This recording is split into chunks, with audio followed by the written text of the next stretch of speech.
வயது விகிதம் 3:4. 10 ஆண்டுகளுக்கு முன்பு ஏயின் வயது பியின் வயதில் பாதி. அவர்களின் தற்போதைய வயது விகிதம் 3:4. இப்ப கொடுத்துருக்க தற்போதைய வயது விகிதம். கொஸ்டின் என்ன கேட்டிருக்காங்க? அவர்களின் தற்போதைய மொத்த வயது என்னன்னு கேட்குறாங்க. தற்போதைய வயது விகிதம் என்ன? 3:4. மொத்த வயது அப்படின்னா என்ன வரும்? 3ஐயும் 4ஐயும் கூட்டினா எவ்வளோ? 7x. அப்போ ஆப்ஷன்ல பாருங்க. 30 7வது வாய்ப்பால டிவைட் ஆகுமா? ஆகல. 7 5 35 7வது வாய்ப்பால வருது. 40 வரல, 45 வரல. எனக்கு ஆன்சர் முடிஞ்சது 35. அவ்வளவுதான். நான் கூட்டினா 7x மொத்தம் 35 7ல டிவைட் ஆகுது. அவ்வளவுதான் ஆன்சர். ஸோ இப்போ நம்ம ஃபுல்லா பண்ணணும்னு நினைச்சீங்கன்னா அதுவும் சொல்றேன். பட் இவ்வளவுதான் ஆன்சர் இந்த கொஸ்டினுக்கு. ஸோ இதுக்கப்புறம் யோசிச்சு பாருங்க. ஏயின் வயது பியின் வயதில் பாதி அப்படின்னு சொல்லியிருக்காங்க. தற்போதைய வயது விகிதம் 3:4. 10 ஆண்டுகளுக்கு முன்பு. ஓகே.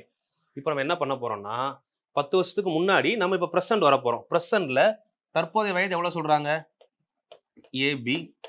முதல் ப்ரெசென்ட்ல இருந்து தான் வர்றோம். ப்ரெசென்ட்ல 3x 4x. ஓகேவா? இப்போ 10 வருஷத்துக்கு முன்னாடி என்ன சொல்றாங்கன்னு பாருங்க. -10 -10. 10 வருஷத்துக்கு முன்னாடி இவர் 1ன்னா இவர் 2. அப்பதானே பாதியா இருக்க முடியும். 1ன்னா ஒரு 2. அப்போ பாதி. இப்போ நீங்க நார்மலா கிராஸ் மல்டிப்ளை பண்ணீங்கன்னா உங்களுக்கு ஆன்சர் வரும்.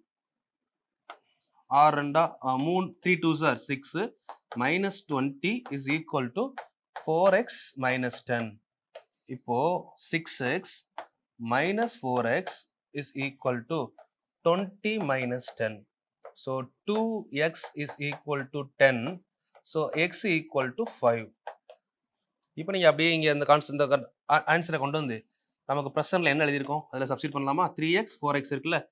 a ஓட வயது 3x, b ஓட வயது 4x. இப்போதான் x வேல்யூ கண்டுபிடிச்சோம் 5. அப்போ 3 15 3 5 எவ்வளோ? 15. 4 5 எவ்வளோ? 20. ரெண்டு பேரோட மொத்த வயது எவ்வளோ? 35. இது ப்ரொசீஜர். இந்த ப்ரொசீஜர் படி பண்ணீங்கனாலும் பண்ணலாம். பட் நமக்கு எக்ஸாம்ல டைம் ஆகும். நான் ஸ்பீடா பண்ணணும் அப்படின்னா நான் ஃபர்ஸ்ட் சொன்ன மெத்தட் ஓகே. சில பேர் வந்து செகண்ட் மெத்தடை பார்க்காம கூட ஸ்கிப் பண்ணுங்க, தப்பே கிடையாது. சரிங்களா?